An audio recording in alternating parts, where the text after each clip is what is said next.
রয়েছে। রোমানের আমার নামে স্লোগান দিতেছে। পরিস্থিতি খুব ভয়াবহ। মুখ খারাপ করবেন না। আসি বাবু, চল। দরজা খুলে দিই। ওটা চুপচাপ এখানে বসে থাক, কোনো শব্দ করবি না। বস। ভাবি,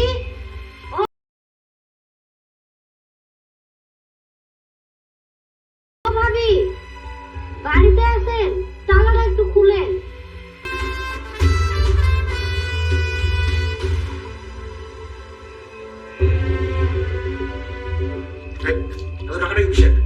আসসালামু আলাইকুম ভাইজান, দরজা খুলেন।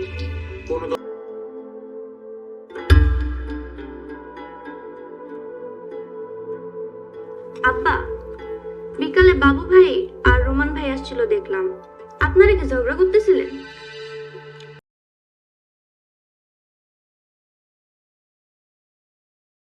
বাবু রোমান ও মনে পড়ছে বিকালে আইছিল।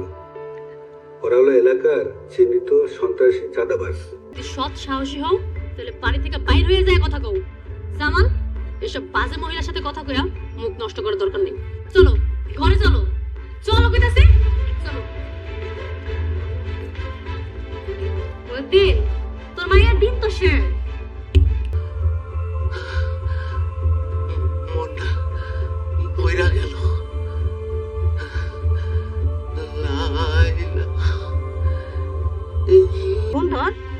মামু, আমার মনটা আজকে অনেক খারাপ।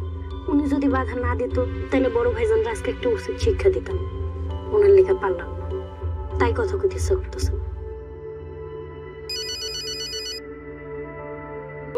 অবশ্য আপের উপর রাখতে হইব। কিন্তু আমার স্বামী তো কোনো ঝামেলা চায় না। তার ভাইয়ের অসম্মান হোক, সে এমন কিছু করবো না। আসলে তোর কপালটাই খারাপ। তোর কপালে জোরে ব্যাককেলের আসারে নিজের ঘরে নিজের গ্রামে যদি নিজের রক্ষা করতে না পারি তাহলে বাইসা থাকার চেয়ে মরে যাওয়াই ভালো। পালাই সার, মরার কথা মুখে আইনো না। মরবে তো তোমার শত্রুরা। তোমার সাথে আল্লাহর রহমত আছে। যে তোমার ধ্বংস করার চেষ্টা করব সে নিজেই ধ্বংস হয়ে যাইব। যথেষ্ট। মায়া, তুমি আমাকে ভুল বুঝো না। আসলে আমার জীবনের সব থেকে সহজ কাজ হচ্ছে মানুষকে কোনো কিছু দেওয়া, আর আমার জীবনের সব থেকে কঠিন কাজ হচ্ছে মানুষের কাছ থেকে কোনো কিছু চেয়ে নেওয়া। তাই ভাবলাম তুমি হয়তো লজ্জায়, আচ্ছা থাক বাদ দাও, বলো কি সমস্যা? বদরুল ভাইয়ের স্ত্রী, আপনি পর পুরুষ, আপনি যাইতে পারবেন না। আচ্ছা ভাই, বাংলাদেশের আইনে কিংবা আমাদের ইসলাম ধর্মে কোথাও কি লেখা আছে সাবেক স্ত্রীর সাথে দেখা করা যাবে না? মায়ের সাথে আপনার কি দরকার? মায়া অনেক বড় খাওয়া দাওয়া করে যাবা, ঠিক আছে? জি ম্যাম, আসসালামু আলাইকুম। ওয়ালাইকুম আসসালাম।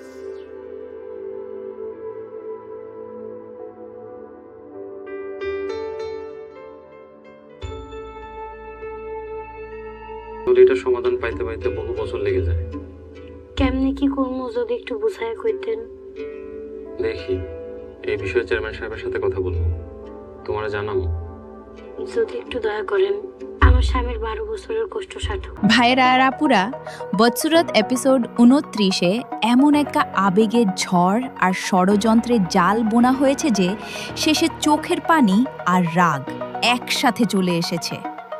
মায়ার সাথে বিশ্বাসঘাতকতা, রোমানের ওপর মিথ্যা মামলা, জামালের চরিত্রের আসল রং, জামানের হঠাৎ অসুস্থতা আর চেয়ারম্যান সাহেবের রাজনৈতিক টানাপোড়েন। এই পর্ব পুরোপুরি ফায়ার। আজকের ভিডিওতে এপিসোড 30-এ কি বড় ধামাকা আসতে পারে আর বৎসুরত 29-এর সম্পূর্ণ ব্রেকডাউন দিচ্ছি। ভিডিওটা শেষ পর্যন্ত দেখবেন, একদম মিস করবেন না। পর্ব 29 শুরু হয় বদরুলের বুদ্ধিমত্তা নিয়ে পরিবারের প্রশংসার মধ্য দিয়ে। সবাই তার প্রশংসায় পঞ্চমুখ, কিন্তু এই প্রশংসার আড়ালে লুকিয়ে আছে এক গভীর সত্য। বাবা রাহিম মোল্লা প্রতি মাসে 20,000 টাকা চাইতে অস্বস্তি বোধ করে, কারণ সে জানে বদরুল আসলে তাদের নিজের সন্তান নয়। এই সত্যটা তাকে ভিতর থেকে কুড়ে কুড়ে খাচ্ছে। নিজের নির্দোষ স্ত্রী মায়াবতীকে ডিভোর্স দিয়ে যে সুখ সে কিনেছে, সেটাই এখন তার সবচেয়ে বড় অপরাধ বোধ হয়ে দাঁড়িয়েছে। তার চোখে মুখে অনুশোচনার ছাপ স্পষ্ট হয়ে উঠতে থাকে। এদিকে গ্রামের পরিস্থিতি ধীরে ধীরে উত্তপ্ত হয়ে উঠছে। চেয়ারম্যান সাহেবের উপর চাপ বাড়তে শুরু করেছে। রাহিম মোল্লা আর জামালের নেতৃত্বে একটি বড় মিছিল বের হয়, যেখানে গ্রামের ব্যবসায়ীরা একত্রিত হয়ে ভাইঙ্গাদের বিরুদ্ধে অবস্থান নেয়। এই ঐক্য চেয়ারম্যানের জন্য বড় হুমকি হয়ে দাঁড়ায়। তিনি রোমানকে সরাসরি সতর্ক করে দেন, তার ২০ বছরের রাজনীতি এক মুহূর্তেই ধ্বংস হয়ে যেতে পারে যদি পরিস্থিতি নিয়ন্ত্রণে না আনা যায়। অন্যদিকে মায়ার বাড়িতে শুরু হয় তীব্র পারিবারিক নাটক। তার মা সিদ্ধান্ত নেয় তাকে চাচার বাড়িতে পাঠানো হবে, কারণ জামাল ৭ দিনের জন্য বাইরে যাচ্ছে। কিন্তু মায়া এতে রাজি হয় না। সে দরজা বন্ধ করে স্পষ্ট জানিয়ে দেয়, আমি বাবার বাড়ি ছাড়া অন্য কোথাও যাব না। তার এই দৃঢ় অবস্থান পুরো পরিবারকে অস্বস্তিতে ফেলে দেয়। ঠিক তখনই পরিস্থিতি আরও জটিল হয়ে ওঠে, যখন পুলিশ এসে হাজির হয়। তারা রোমানকে গ্রেফতার করতে চায় এক্সটর্শনের অভিযোগে। সবচেয়ে বড় ধাক্কা আসে যখন জানা যায় সাক্ষী নাম্বার 1 হল জামাল নিজেই। মায়া মুহূর্তেই বুঝতে পারে জামাল তাকে প্রতারণা করেছে। যার উপর সে এতদিন ভরসা করেছিল সেই মানুষটাই তার বিরুদ্ধে দাঁড়িয়েছে। পরিবারের মধ্যে উত্তেজনা চরমে পৌঁছে যায়। মায়া তার মাকে অকৃতজ্ঞ বলে দোষারোপ করে অতীতের সব কষ্ট আর অবহেলার কথা তুলে ধরে। এই তর্কের মাঝেই হঠাৎ জামান অসুস্থ হয়ে পড়ে। তার শারীরিক অবস্থা দ্রুত খারাপ হতে থাকে। তবুও সে তার বাবার শেষ ইচ্ছা পূরণ করতে গিয়ে বলে, আমি খেলে ওরাও খাবে। এই কথার মধ্যে তার অসহায়ত্ব আর পরিবারের প্রতি ভালোবাসা একসাথে ফুটে ওঠে। এদিকে মরিয়ম চায় অকৃতজ্ঞ আত্মীয়দের বাড়ি থেকে বের করে দিতে, কিন্তু জামান এতে রাজি হয় না। সে এখনও পরিবারকে একসাথে ধরে রাখতে চায়, যদিও ভেতরে ভেতরে সবকিছু ভেঙে পড়ছে। অন্যদিকে বাবু এবং তার দল গোপনে জামিলার সম্পত্তি দখলের পরিকল্পনা করতে থাকে, যা ভবিষ্যতে বড় সংঘাতের ইঙ্গিত দেয়। মায়া শেষ পর্যন্ত চাচার বাড়িতে যায় পরামর্শ নেওয়ার জন্য, কিন্তু সেখানেও সে শান্তি পায় না। উত্তরাধিকার নিয়ে নতুন করে টেনশন তৈরি হয়। সবাই নিজেদের স্বার্থ নিয়ে ব্যস্ত, আর মায়া বুঝতে পারে সে একা হয়ে যাচ্ছে। পর্বের শেষটা হয় এক গভীর আবেগঘন মুহূর্ত দিয়ে। প্রার্থনা আর জেলে না যাওয়ার আকুতির মধ্যে দিয়ে গল্প থেমে যায়, রেখে যায় অসংখ্য প্রশ্ন আর উত্তেজনা। পর্ব ৩০ শুরু হয় এক অস্থির সকাল দিয়ে। রাতের ঘটনার পর পুরো গ্রাম যেন চাপা উত্তেজনায় ভরপুর। রোমানকে থানায় নিয়ে যাওয়ার খবর আগুনের মতো ছড়িয়ে পড়ে। মানুষজন দলে দলে আলোচনা করতে থাকে।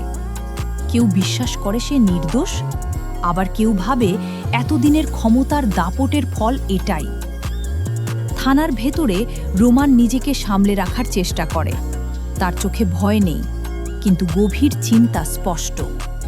সে বুঝতে পারছে এটা শুধু একটা মামলা না, এর পেছনে বড় কোনো পরিকল্পনা আছে।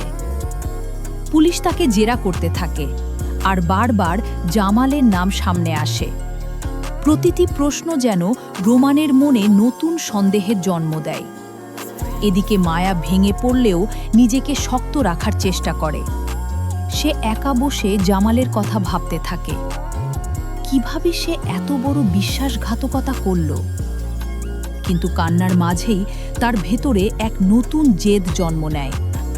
সে ঠিক করে সত্যটা যেভাবেই হোক বের করবে।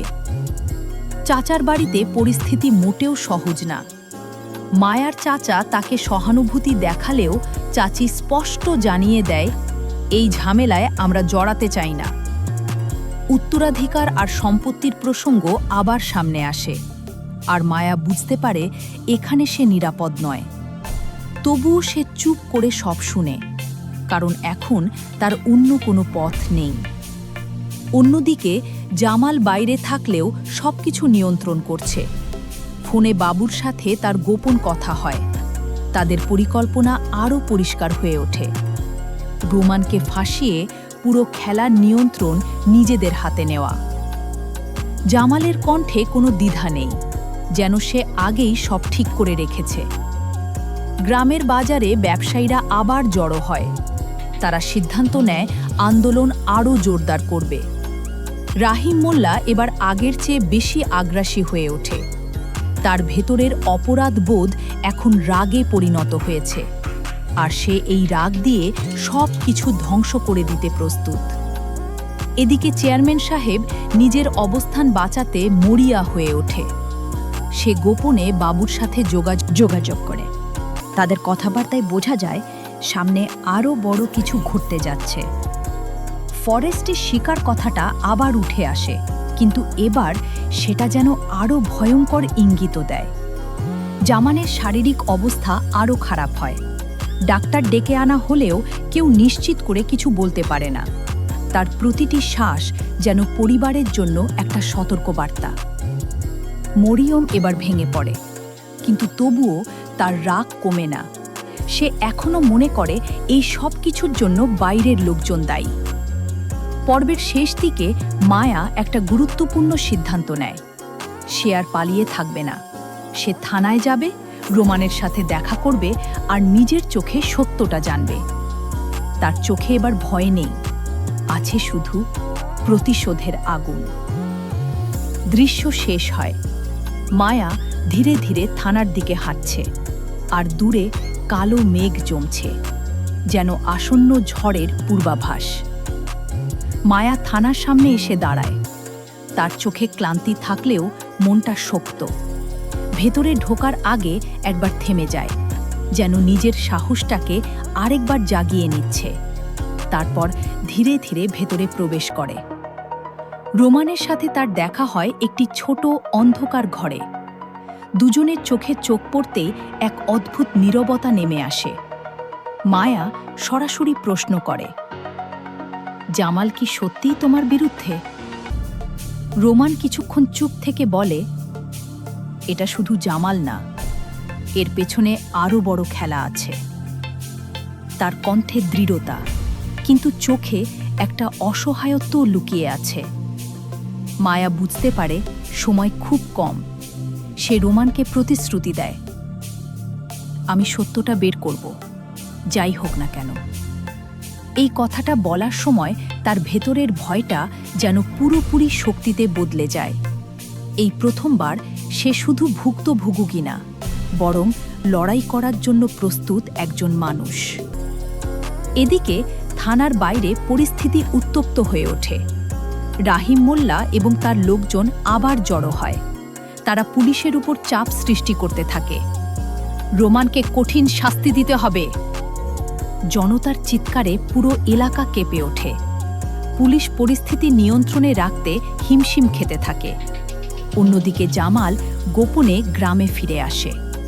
কেউ বুঝতে না পারলেও সে ছায়ার মতো সবকিছু পর্যবেক্ষণ করছে। সে সরাসরি বাবুর সাথে দেখা করে। তাদের কথাবার্তায় পরিষ্কার হয়ে যায় পরবর্তী ধাপে তারা মায়াকেও টার্গেট করতে চায়, কারণ সে এখন তাদের জন্য সবচেয়ে বড় বাধা। চেয়ারম্যান সাহেবও চুপ করে বসে নেই। সে তার পুরনো রাজনৈতিক সংযোগ ব্যবহার করে মামলাটা নিজের পক্ষে ঘুরানোর চেষ্টা করছে।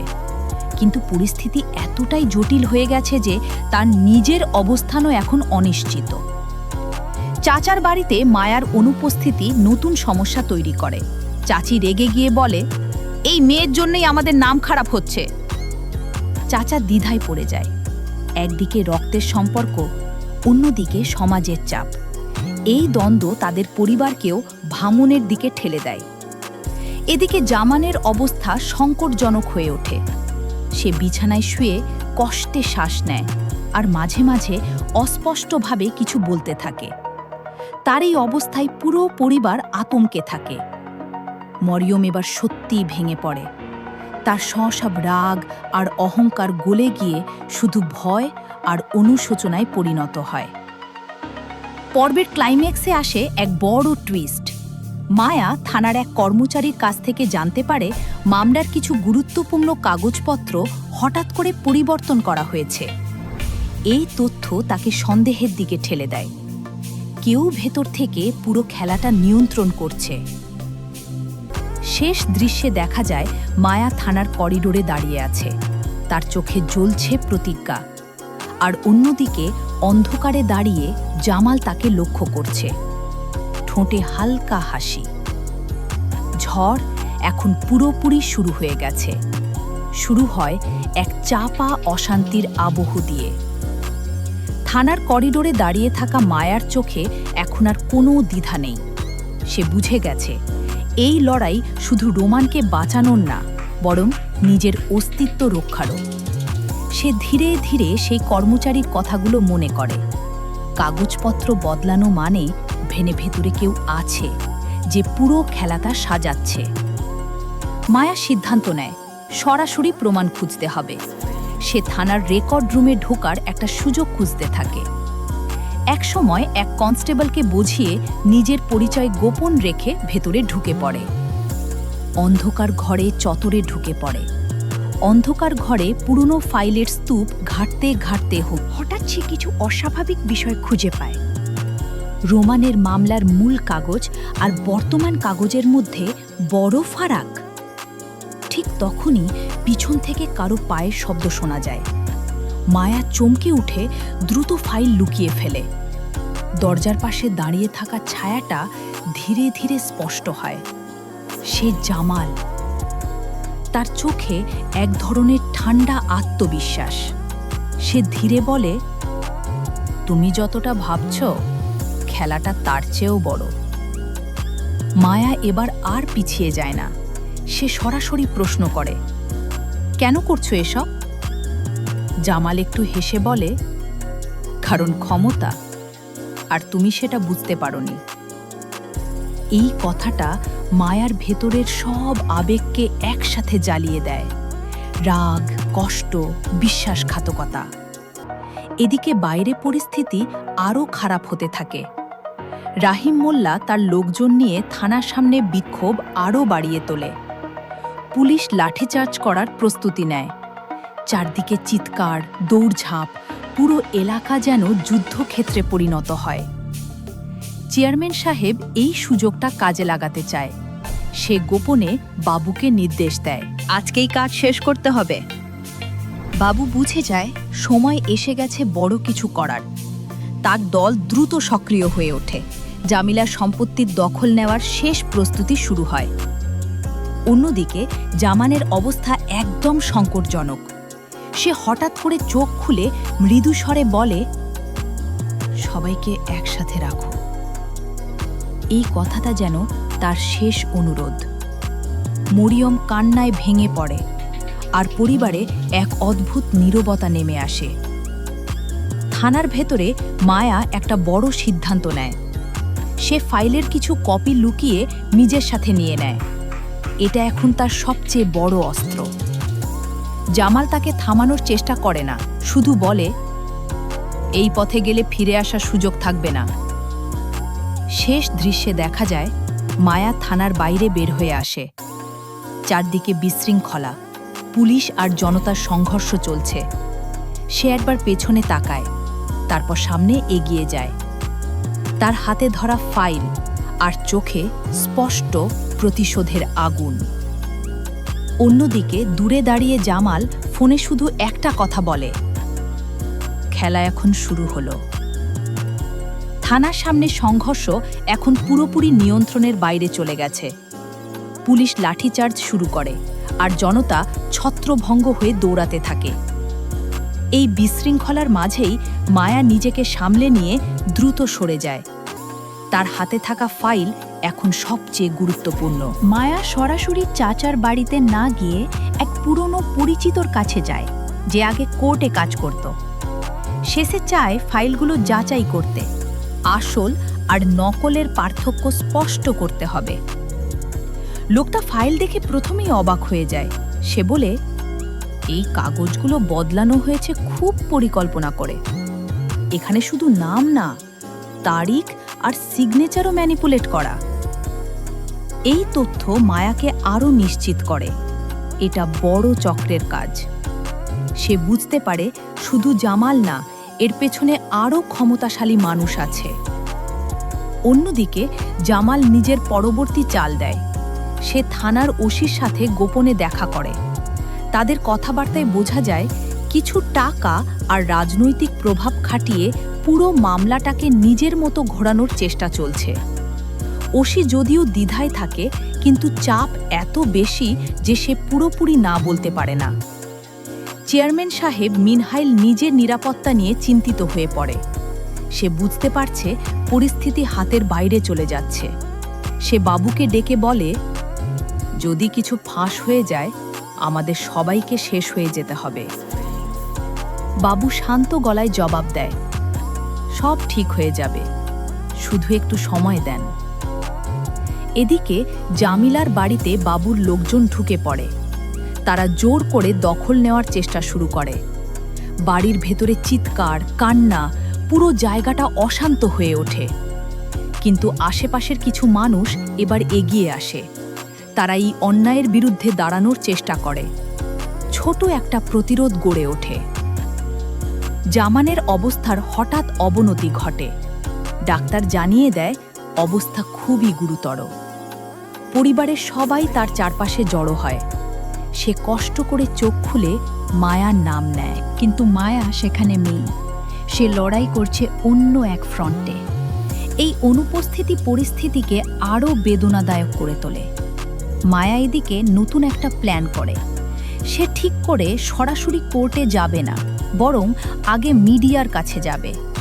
সত্যটা যদি মানুষের সামনে আসে তাহলে চাপ তৈরি হবে। তার এই সিদ্ধান্ত গল্পে নতুন মোড় আনে। এখন লড়াইটা শুধু ব্যক্তিগত না, জনসম্মুখের হয়ে উঠতে যাচ্ছে।